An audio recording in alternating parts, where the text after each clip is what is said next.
ओम शांति। 7 जुलाई 2026 के ईश्वरीय महावाक्य। पहले एक नजर मुरली के मुख्य पॉइंट पर। बाबा ने कहा, पुरुषार्थ का आधार याद है, क्योंकि याद से पुराने कर्मों के हिसाब किताब समाप्त होते हैं। सदैव नशा रहे कि शिव बाबा स्वयं हमें विश्व का मालिक बनाने आए हैं। अपने को आत्मा समझकर निराकार शिव बाबा को याद करना ही सहज राजयोग है। शिव बाबा ही पतित पावन है। कोई नदी या तीर्थ आत्मा को पवित्र नहीं बना सकता। और फिर बाबा ने कहा, सेकंड में स्वर्ग का वर्षा मिलता है यदि श्रीमत पर चले तो। भक्ति से नहीं, ज्ञान और योग से मुक्ति व जीवन मुक्ति प्राप्त होती है।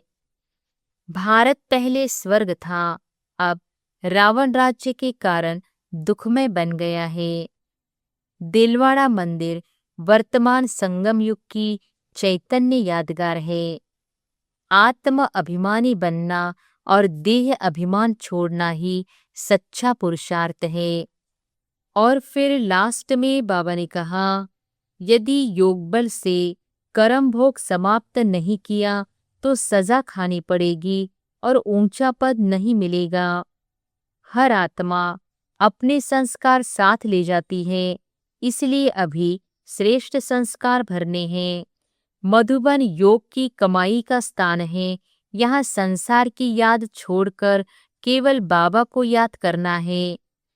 ट्रस्टी बनकर रहना है, चिंता नहीं करनी, सब कुछ बाबा का समझकर संभालना है। और अब सुनते हैं महावाक्यों को विस्तार से। मुरली का सार। मीठे बच्चे, तुम्हें नशा होना चाहिए कि हमारा बाबा आया है हमें विश्व का मालिक बनाने। हम उनके सम्मुख बैठे हैं। प्रश्न है, कर्मों की गुह्य गति को जानने वाले कौन सा पुरुषार्थ अवश्य करेंगे? उत्तर है, याद में रहने का, क्योंकि उन्हें पता है कि याद से ही पुराने हिसाब किताब चुकतू होने हैं। वे जानते हैं कि आत्मा अगर पुराने हिसाब किताब कर्म भोग चुकतू नहीं करेगी तो उसे सजाएं खानी पड़ेगी और पद भी भ्रष्ट हो जाएगा। पुनर्जन्म भी ऐसा ही होगा। ओम शांति। बच्चों को अपार खुशी का पारा चढ़ता है जब देखते हो बाप दादा सम्मुख आए हैं। और यह भी बच्चे जानते हैं कि 5000 वर्ष बाद फिर से शिव बाबा ब्रह्मा तन में आया हुआ है। क्या करने? बच्चों को यह नशा चढ़ा हुआ है। सब बच्चे जानते हैं कि स्वर्ग का मालिक बनाने बाप आया हुआ है। हमको लायक बना रहे हैं। हमको तमोप्रधान से सतोप्रधान बनने की युक्तियां बार बार बता रहे हैं। युक्ति है बहुत सहज, बिल्कुल सहज। याद बच्चों को सिखलाते हैं। बिल्कुल सहज याद बच्चों को सिखलाते हैं। अज्ञान काल में बाप को बच्चा होता है तो समझते हैं हमारा वारिस पैदा हुआ। तुम जानते हो इस समय बाप आकर हम बच्चों को एडॉप्ट करते हैं। यूं तो तुम सब शिव बाबा के बच्चे हो, परंतु बाबा अपना कैसे बनाए जो हमको सुना सुना सके और हम उनसे सुन सके। शिव बाबा इस ब्रह्मातन से कहते हैं, मैं तुम्हारा बाप हूँ, तुमको स्वर्ग का मालिक बनाता हूँ। सिर्फ तुम्हारी आत्मा जो पतित है वह न मुक्ति में न जीवन मुक्ति धाम में जा सकती है। तुम सब एक बाप के बच्चे हो, सबको बाप की मिल्कियत लेनी है। ढेर के ढेर बच्चे हैं, वृद्धि होती जाती है, एडॉप्ट करते जाते हैं।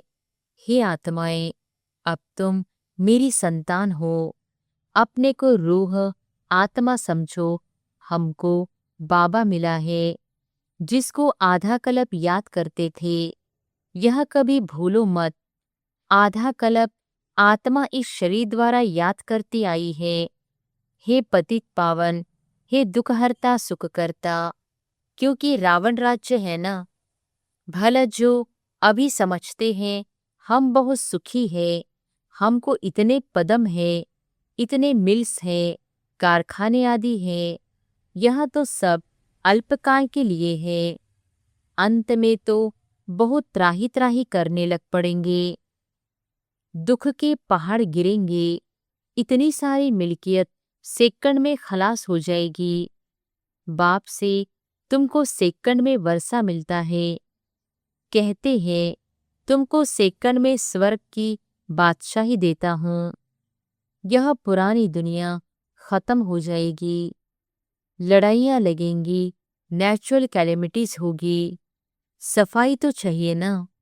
तुम्हारी आत्मा भी अब पवित्र बन रही है। बाप दादा दोनों समझ सकते हैं। बच्चे कितनी मेहनत करते हैं। बाप से वर्षा पानी की मेहनत बिल्कुल थोड़ी देते हैं। अपने को आत्मा समझ बाप को याद करो। वह रूहानी बाप है निराकार।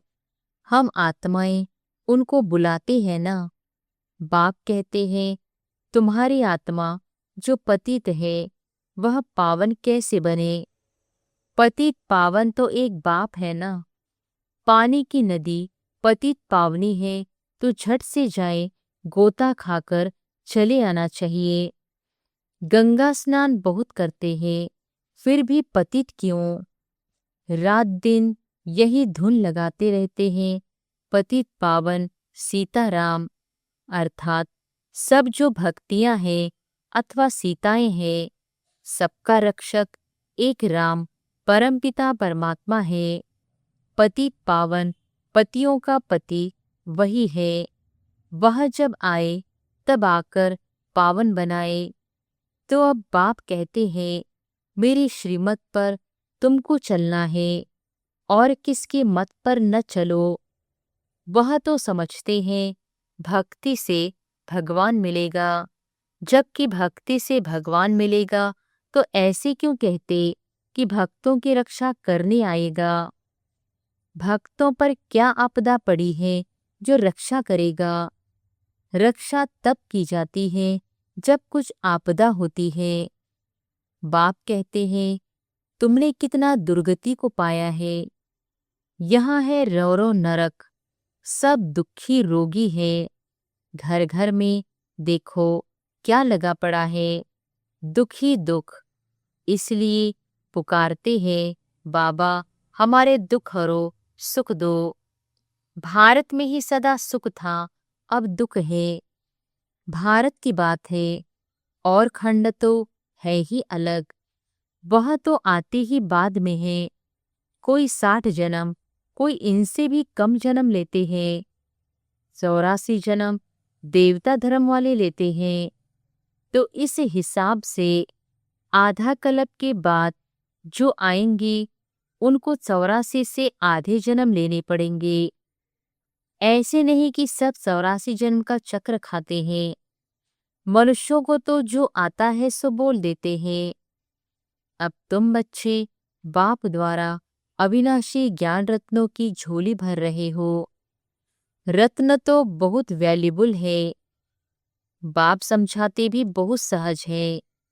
बाप कहते हैं तुम बुलाते आए हो, हे पतित पावन, आकर हमें पावन बनाओ। तो बाप आए हैं, अब तुम समझते हो हम पावन बनेंगे तो स्वर्ग के मालिक बनेंगे। शिव बाबा हमको पत्थर बुद्धि से पारस बुद्धि, पत्थरनाथ से पारसनाथ बनाने आए हैं। भक्ति मार्ग के चित्र सब पत्थरों के बने हुए हैं। पत्थरों से माथा मारते हैं। बाप कहते हैं तुम भला कितनी भी मेहनत करो, फायदा कुछ नहीं होना है। आगे तो तुम बलि चढ़ते थे, फिर भी क्या फायदा हुआ। करके देवी का दीदार होगा, फिर जैसे के तैसे। पतित पावन बाप आते हैं एक बार संगम पर। सतयुग में तो भक्ति मार्ग की बातें होती ही नहीं। बाप तो कहते नहीं कि गला काटो, यह करो। भक्ति मार्ग में अनेक प्रकार से क्या क्या करते हैं। आगे देवियों पर मनुष्य की बलि चढ़ाते थे। बाप कहते हैं तुम सुधरेले थे तो देवता थे, अब कितने पत्थर बुद्धि बन पड़े हो। तुमको स्वर्ग की बादशाही दी थी, कितने सोने हीरे जवाहरों के महल थे, अथाह धन था, वह क्या किया। अब तुम कितने दुखी हो पड़े हो। तुम असूल देवी देवता धर्म के थे ना, अब सिर्फ तुम रजो तमो में आए हो।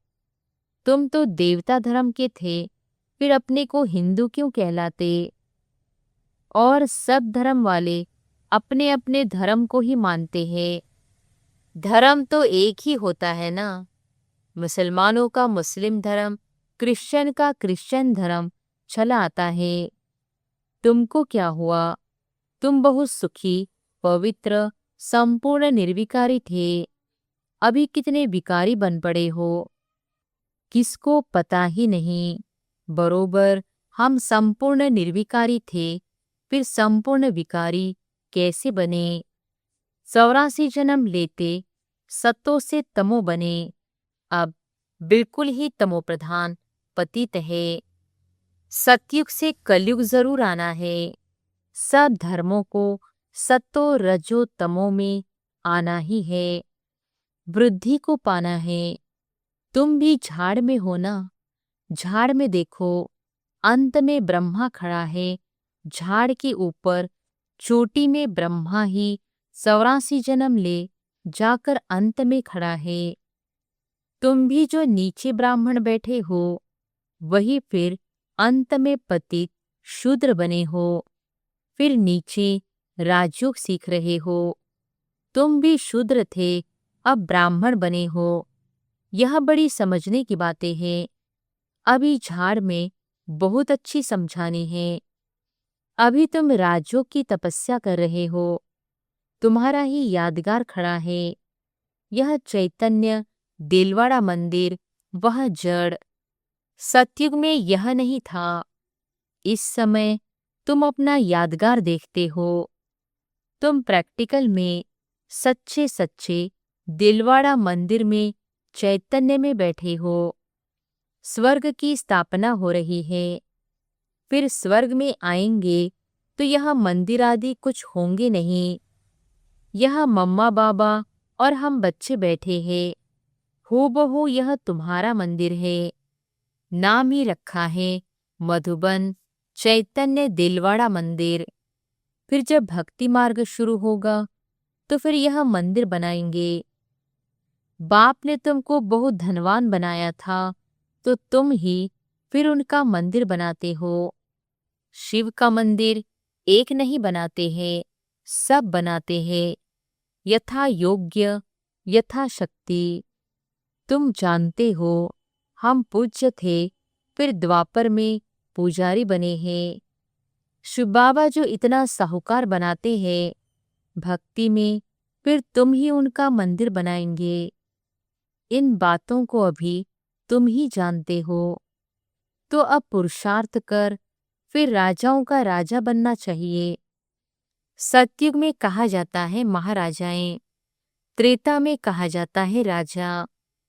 फिर दुनिया पतित बनती है तो महाराजाएं भी पतित, राजाएं भी पतित होते हैं। वह निर्विकारी महाराजाओं का मंदिर बनाकर पूजते हैं। पहले पहले शिव का मंदिर बनाते हैं, फिर देवताओं का बनाते हैं, खुद ही मंदिर बनाकर पूजते हैं। 84 जन्म तो भोगते हैं ना। आधा कल्प तुम पूज्य, फिर आधा कल्प पुजारी बनते हो। मनुष्य फिर समझते हैं भगवान आपे ही पूज्य, आपे ही पुजारी है। सब कुछ आपे ही देते हैं, आपे ही छीन लेते हैं। अच्छा, जबकि उसने दिया और लिया, फिर तुमको क्यों चिंता लगती है। तुम तो ट्रस्टी हो गए, फिर रोने की क्या दरकार है। बाप बैठ आत्माओं को समझाते हैं, अब तुम आत्म अभिमानी बनते हो। नंबरवार, कोई तो बिल्कुल बाप को याद करते ही नहीं है, देही अभिमानी रहते ही नहीं है। यहाँ कितना समझाया जाता है, अरे तुम आत्मा हो, परमात्मा तुमको पढ़ाते हैं, आत्मा में ही संस्कार रहते हैं, आत्मा ही बैरिस्टर आदि बनती है, आत्मा मैजिस्ट्रेट बनती है। कल क्या बनेंगे? अगर आत्मा बाप को अच्छी रीति याद करती रहेगी तो फिर अमरलोक में जाकर जन्म लेगी, मृत्युलोक में फिर दूसरा जन्म नहीं लेंगे। अगर कुछ हिसाब किताब रहा हुआ होगा तो सजा खानी पड़ेगी। कर्म भोग भोग कर चुकतू करना होगा, फिर पद ऊंच नहीं मिलेगा। यह कर्मों की गुह्य गति बाप बच्चों को ही बैठ समझाते हैं। यह भी बच्चे जानते हैं, सतयुग है सतोप्रधान, हर चीज वहां सतोप्रधान होती है। कहते हैं कृष्ण गौ संभालते थे, राजाए गौ संभालते हैं क्या? ऐसी बात तो हो नहीं सकती है। यह दिखाते हैं सतयुग में गौएं भी बड़ी फर्स्ट क्लास होती है, उनको कामधेनु कहा जाता है। जगदम्बा सरस्वती भी कामधेनु है, 21 जन्म लिए सबकी मनोकामनाएं पूरी करती है। तुम भी कामधेनु हो, वही नाम फिर गौ पर रख दिया है जो बहुत दूध देती है। राजाओं के घर में बड़ी फर्स्ट क्लास गायें होती है, जबकि यहाँ भी राजाओं के पास ऐसी अच्छी अच्छी है तो स्वर्ग में कैसी सुंदर होंगी। वहाँ कोई बांस बदबू आदि बिल्कुल नहीं होती है। अब बाप बच्चों को कहते हैं कि मैं आया हूँ, तुमको गुलगुल बनाकर साथ ले जाऊंगा। मुझे बुलाते ही हैं, हे पतित पावन आओ, पतित दुनिया पतित शरीर में आओ। यह है पतित, वह है पावन फरिश्ता, भेंट दिखलाते हैं। तुम भी पतित से ऐसा पावन फरिश्ता बनेंगे। सतयुगी देवताओं को डीटी कहते हैं, सूक्ष्मवतनवासी है फरिश्ते। अब तुम फरिश्ते पवित्र बनते हो। बाप कितनी सहज शिक्षा देते हैं। यहाँ जब आते हैं तो कोई भी बाहर वाले मित्र संबंधी घर घाट धंधा दोरी आदि याद नहीं करना है।